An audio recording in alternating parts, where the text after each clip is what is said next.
So welcome everybody to the after lunch session uh, or after any other kind of food that you would have, whatever you are. Our next speaker is Helen Jenne, and she's going to talk about dimers, double dimers, and the PT-DT correspondence. All yours, Helen.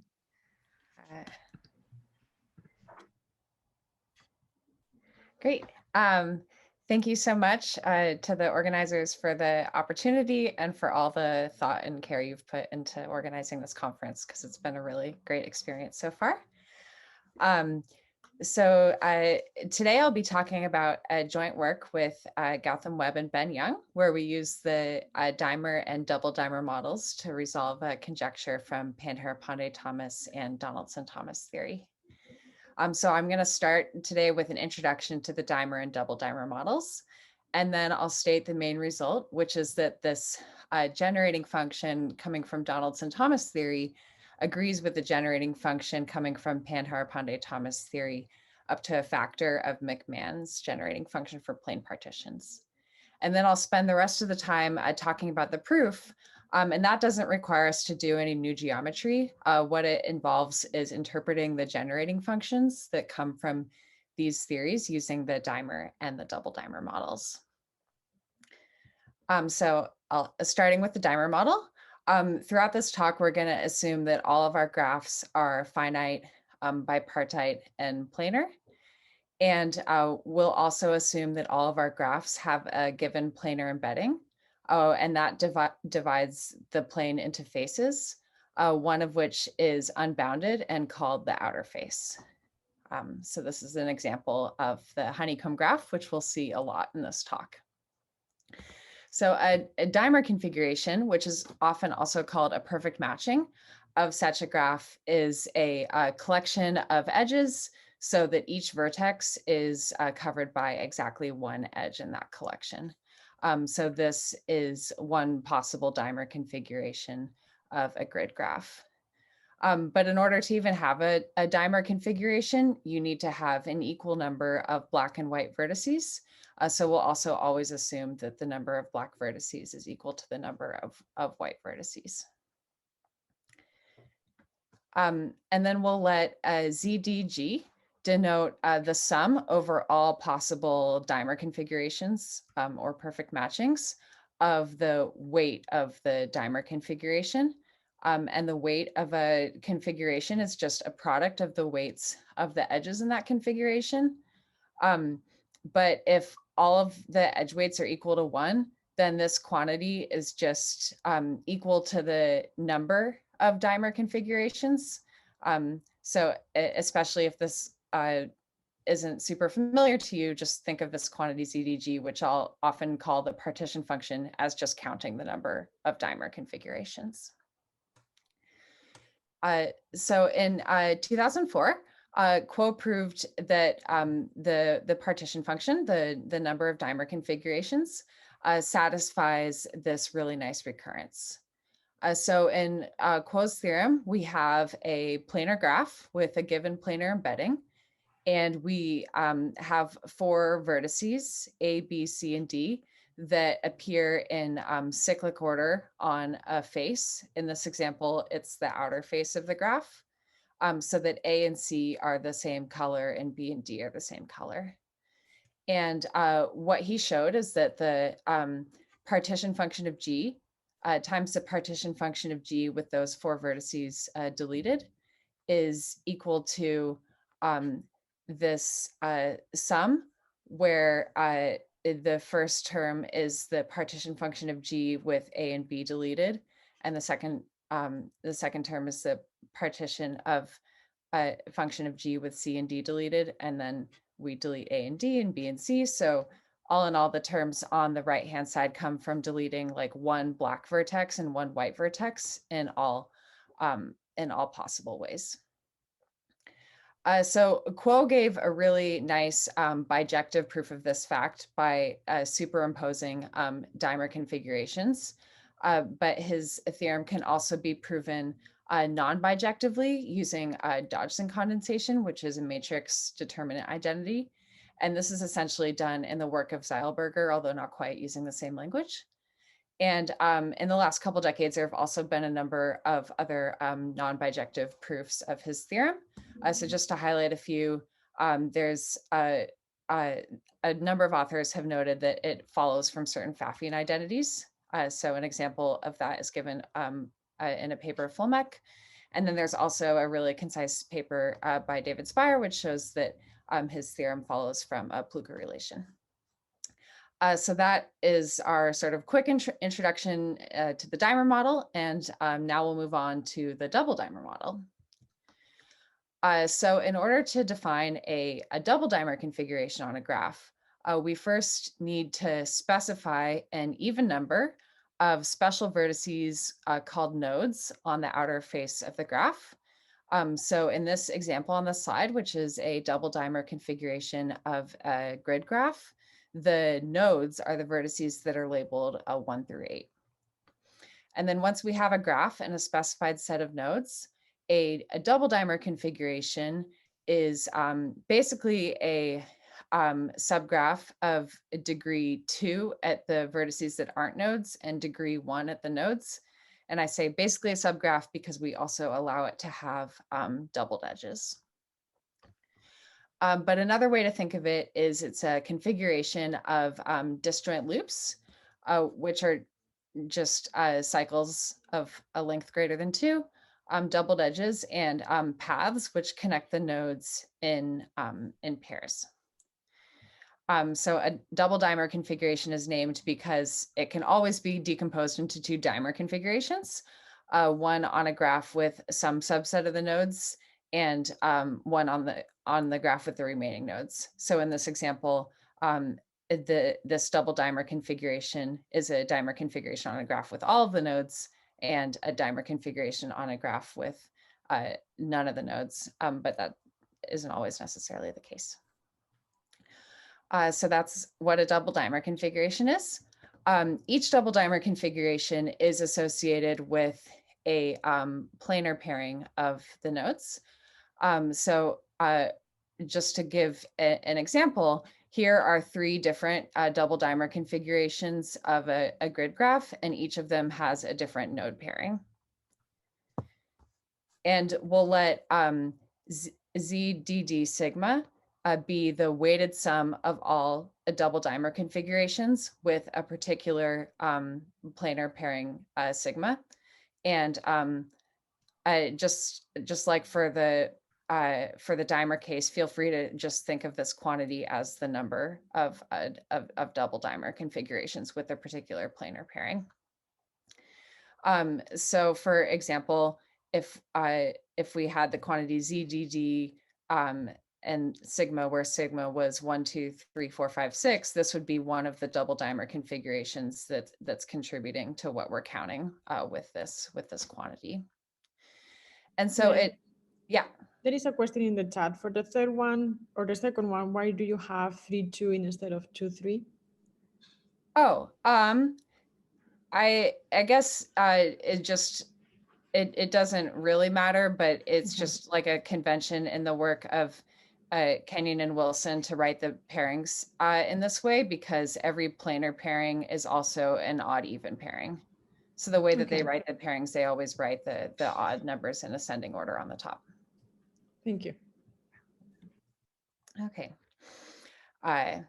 Yeah, so Kenyon and Wilson were really the people who started studying the double dimer model in like the mid 2000s. And yeah, so what turns out to be the case is that a theorem similar to Quo's recurrence holds for this double dimer generating function in the case where sigma is a special type of pairing called a tripartite pairing.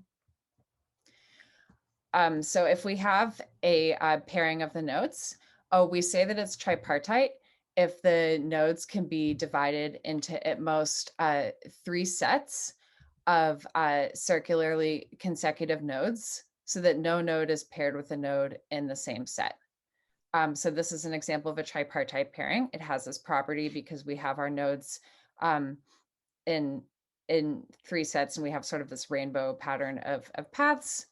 And this is not a tripartite pairing because we need to divide the nodes into 4 sets in order for it to have this property. And so in these images, I'm just showing the nodes on the outer face of the graph, and the graph inside can be anything. And if we have a tripartite pairing, the way we often visualize that is by coloring the nodes in the various sets, red, green, and blue. So then the tripartite condition means that the pairing has no monochromatic pairs. And just a note, if you start by coloring your nodes red, green, and blue in this way, then there's a unique tripartite pairing. Okay, so those are the kinds of pairings we're going to care about today. And then this is an example of the double dimer condensation recurrence that holds for tripartite pairings. So if say we have this set of 8 nodes colored red, green, and blue, then sigma is this tripartite pairing 1, 8, 2, 5, 3, 4, 7, 6. And then the idea is we have this term here that counts the number of tripartite double dimer configurations with this pairing. And then we choose 4 nodes. So in this example, I chose the nodes 1, 2, 5, and 8. And then the other term on the side of this identity counts double dimer configurations on the same graph, but where those special nodes 1, 2, 5, and 8 are no longer nodes. They're just like normal vertices of degree 2. And then the remaining nodes are paired based on the node coloring of the original graph. And then on the other side of the equation, sort of just like in Quo's theorem, each term comes from deleting one black node and one white node in all possible ways.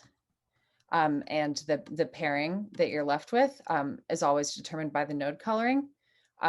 So one thing I just want to point out about these pictures is they're just examples of things being counted by the term above them. Okay, and then here's the actual theorem statement, but I really don't want to get bogged down in the technical details here. The main thing I want you to take away from this slide is that there is a condensation type identity for the tripartite double dimer model, and it has some of these like superficial similarities to Quo's theorem, but it's not proved in the same way that Quo proved his theorem, because his proof was bijective, and this proof uses Dodgson condensation, the matrix identity I mentioned earlier, and it builds on tools developed by Kenyon and Wilson. Okay, so now I've introduced the dimer and double dimer models, and I can finally state our main result. So Donaldson-Thomas theory and Pandharipande-Thomas theory are branches of enumerative geometry, but geometry is really not my area, so I'm just going to stick to the combinatorics. So in both of these theories, there are generating functions that are called the combinatorial Calabi-Yau topological vertices. And both generating functions are functions of 3 partitions, mu1, mu2, and mu3. And both of the generating functions count objects that sort of feel similar to plane partitions. And I'm going to review plane partitions in a minute here. And so what we show is that these generating functions are equal up to a factor of McMahon's generating function for plane partitions. And the way we prove this is by giving a dimer model interpretation of the generating function from dt and a double dimer model interpretation of the generating function from pt. And then once we've established those interpretations, we use the fact that both generating functions, the dimer and double dimer models, satisfy the condensation recurrence. So I'm going to start this portion of the talk by describing the box counting problem in DT theory. But since those are so similar to plane partitions, I'll first review the dimer model interpretation of a plane partition. So you can think of a plane partition as a pile of boxes in the corner of a room so that every box has either another box or the wall or floor of a room behind it. You can also think of it as like a pile of boxes in the positive octant. And so gravity is pulling the boxes in the -1, -1, -1 direction. But more formally, it's a 2D array of integers that's a non-increasing in the rows and columns. And we get from this boxes in the room description to the 2D array integers definition by just writing down the heights of the stacks of boxes. So like this stack of boxes has height 5, and this has height 4, and this has height 4, and this has height 2. So that gives us the first row. And then in the early 1900s, McMahon proved that the generating function for plane partitions, which is the sum over all plane partitions of Q raised to the number of boxes in the partition, is given by this really elegant product formula. And this is the M of Q that we saw in our theorem statement on the previous slide. So a plane partition corresponds to a dimer configuration on a honeycomb graph. And this is shown on the slide for a plane partition that consists of these 3 boxes. The rough idea is that you can always view a plane partition as a tiling using rhombi, and then that's equivalent to a dimer configuration. But to be more precise here, how this correspondence works is we think of our plane partitions as being inside of a finite dimensional room. So this is a plane partition of 3 inside of a 2 by 2 by 2 room. And then we view this as a tiling of this region of triangles. And then whenever you have a tiling of a region, that's equivalent to a perfect matching on the dual graph of the region, right? If you have a region, you get the dual graph by putting a vertex for each face. And then 2 vertices are connected by an edge exactly when the faces are adjacent. And so then this picture shows how you get from the tiling to the dimer configuration of the dual graph. So that's the dimer model interpretation of plane partitions. And now we can finally move on to DT box counting. The objects that we're counting by in the DT generating function are called plane partitions asymptotic to mu1, mu2, and mu3. So just like we said that plane partitions were a pile of boxes in the corner of a room, a plane partition asymptotic to mu1, mu2, and mu3 is still sort of a pile of boxes in the corner of a room, but now the room has baseboards, and the shapes of the baseboards are determined by these partitions. So we have this mu1 shaped baseboard going infinitely down the x-axis. So here mu1 is the partition 3, 2. And we have a mu2 shaped baseboard going infinitely down the y-axis, and sort of similarly for mu3, and then we just pile boxes on top. So this is one quantity that would be contributing to this generating function, and here's another with more boxes. And just like we saw briefly that the generating function for plane partitions was the sum over all plane partitions of Q to the number of boxes in the partition, the generating function is the sum over all plane partitions asymptotic to mu1, mu2, and mu3 of Q to the number of boxes stacked on top of the baseboards. And there's also sort of a normalization constant here that I'm not going to get into. But since these are so similar to plane partitions, the dimer model interpretation is really, really similar. So a plane partition that's asymptotic to mu1, mu2, and mu3 is equivalent to a dimer configuration on a honeycomb graph, but some of the vertices have been removed from the graph. So here the vertices that are removed from the graph are the ones that are sort of emphasized here, and they're colored black and white just according to the coloring that comes from the bipartiteness of the graph. So then since we can think of the DT generating function as, or since we can think of these quantities as dimer configurations on a finite graph, we can apply Quo's recurrence. And so the way we apply this the way we apply Quo's theorem is just by choosing 4 of the vertices that were not in the dimer configuration, that were sort of left out, and we add them back in. And the rough idea is that adding the vertices back in, sort of making the baseboards smaller. So just to give an example, this is an example of what Quo's theorem gives us in terms of the like DT generating functions for the partitions. Mu1 is 3, 2, and mu2 is 2, 2. And when we add the vertices A and B back in, so that we then have this quantity that's counting perfect matchings on G minus CD, because we've added A and B back, then we see that the baseboard, the 3, 2 shaped baseboard, turns into a 3, 1 shaped baseboard, because now these 2 vertices have to be included in the matching. So that's the idea of how we apply Quo's theorem here to get the condensation recurrence on the DT side of the problem. So that's the box counting in DT theory. And I'm going to conclude with the box counting in PT theory. It's a bit more intricate, and so there's a little bit more setup here. But in PT theory, we have these containers that we're going to fill with boxes. And the containers consist of 3 infinite cylinders whose shapes are determined by the partitions mu1, mu2, and mu3.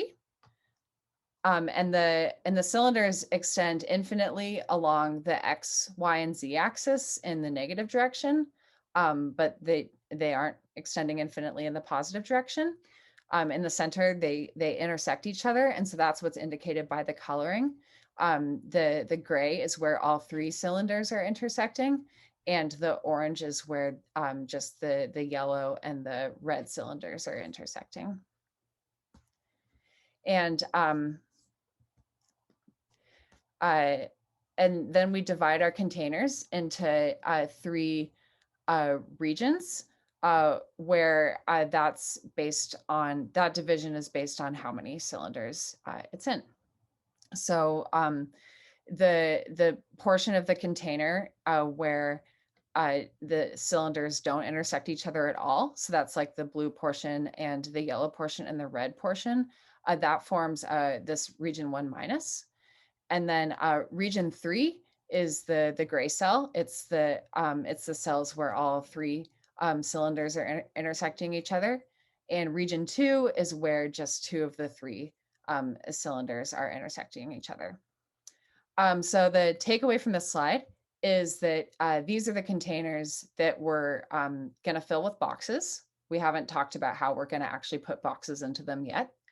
And the shape of the containers depends on these 3 partitions in the same way sort of the baseboards of our rooms depended on the 3 partitions. And then the containers are divided into 3 regions based on how these like legs or cylinders intersect each other. And so now the sets of the boxes we're actually going to put inside the containers are called AB configurations. So an AB configuration consists of 2 pieces. A is a subset of region 1 minus and region 3. So remember, region 1 minus was the blue, yellow, and red portion, and region 3 is the gray portion.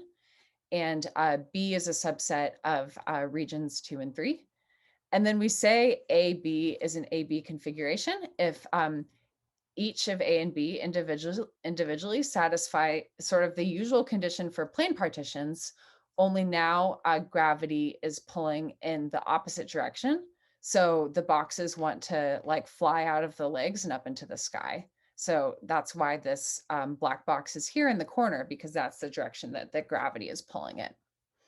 So this example on the left is a perfectly valid AB configuration. And this example on the right is not an allowed AB configuration. So the A configuration is fine because gravity is pulling these red boxes out this corner into the sky. But the B configuration is a single black box and gravity wants to pull it forward into this cell. So these are the box configurations that we care about, sort of. So the actual box configurations we are counting are just a subset of the ones I've described. So some AB configurations can be labeled following a fairly intricate set of rules. And then we define this generating function, which is just the sum over all labeled AB configurations of Q raised to the number of boxes that we put in A plus the number of boxes in B. And then what we do is we prove that the labeled AB configurations are a discrete version of labeled box configurations that Pandharipande-Thomas used to define the PT topological vertex. And so some of their labeled box configurations are shown in examples on the slide. But what I'm not telling you is I'm not giving you their definition of labeled box configurations or the way they defined the PT topological vertex. And this is because the labeled box configurations are really not so easy to describe or understand. And in particular, it's not obvious that one should use the double dimer model to describe them. This observation that Ben made that one of their labeled box configurations could be split into an A configuration and a B configuration was really, really key to solving this problem. The idea is that connects the PT labeled box configurations to the double dimer model is that once you realize that they should be split into an A configuration and a B configuration, you can interpret each of the A parts and the B parts as dimer configurations, and then you superimpose the dimer configurations to get a double dimer configuration. So this is a screenshot of a program Ben wrote, Dimer Paint, to build examples. And it turns out when the AB configuration is one of the AB configurations that can be labeled, the double dimer configuration you get it is tripartite, and then you can apply double dimer condensation. And it looks like I just have a few more minutes, but I'd like to describe the dimer interpretations of the A and B configurations just like a little bit more carefully. And I'm going to start with the B configurations because those are a bit easier. So if we have this B configuration that consists of two boxes, it's just a box configuration that we can think of as a rhombus tiling. But we draw the tiles that are corresponding to the boxes that aren't in B.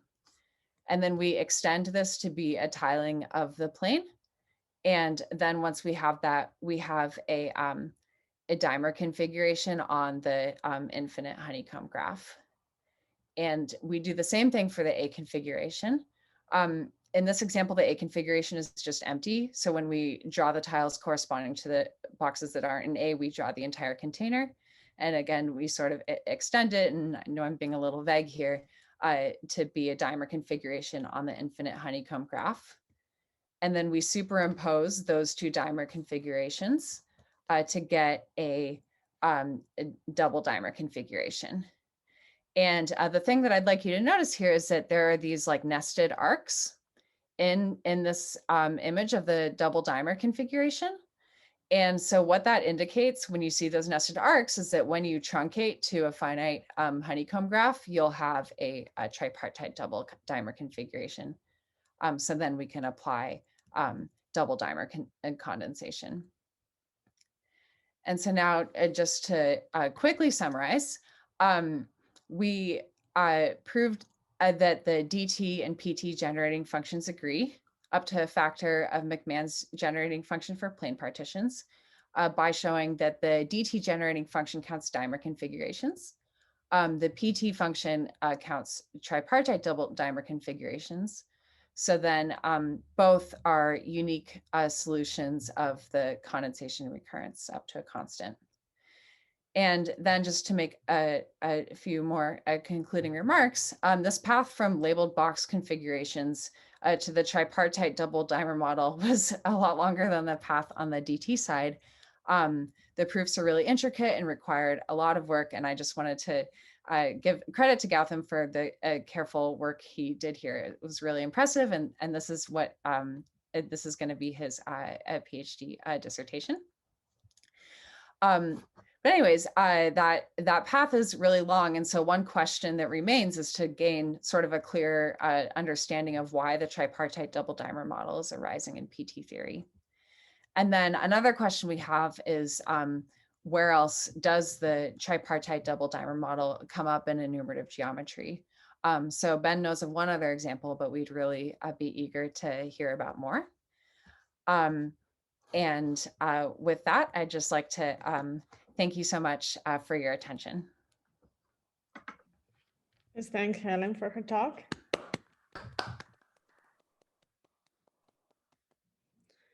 So while people are thinking about their question, Liam had a short discussion with Ben during the, in the chat, but I wanted to give him some time to ask his question to you. Okay. Yeah, so Ben was really helpful, but yeah, it'd just be nice to also get your opinion on it.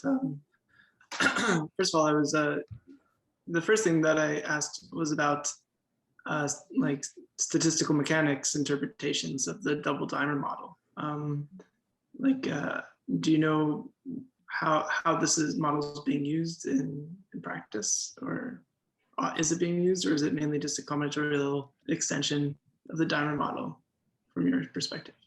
I don't know how, yeah, I don't think I know the answer to your question. I don't get the impression that there's a ton of work on the double dimer model. I know some of the, I think people study like maybe the limit shapes similar to how they have studied them in the dimer model, but yeah, no, I don't know. Yeah, okay, cool. I mean, yeah, it was sort of a curiosity. I was just wondering if it had found some applications. It'd be cool to find some, I think. Yeah.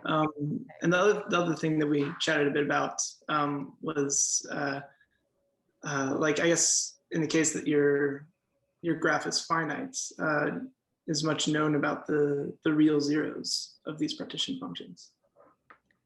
Oh, I have never thought about that. That's a really good question. Yeah. I think like understanding the zeros can be helpful for them from like the phase transition perspective. But oh, cool. And I know they've been studied for these dimer problems. But yeah, it'd be interesting to see. So I think Ben mentioned that there's some, like in some not very nice cases that you guys have looked at, you might have real rootedness of the partition function. But yeah, it would be cool to sort of explore that general theory. Yeah, that's so interesting. I've never thought about that.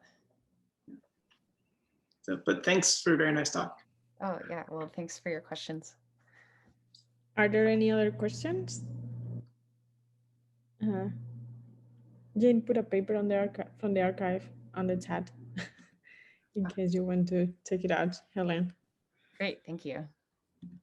With relation with conformal field theory. Oh, okay. Cool.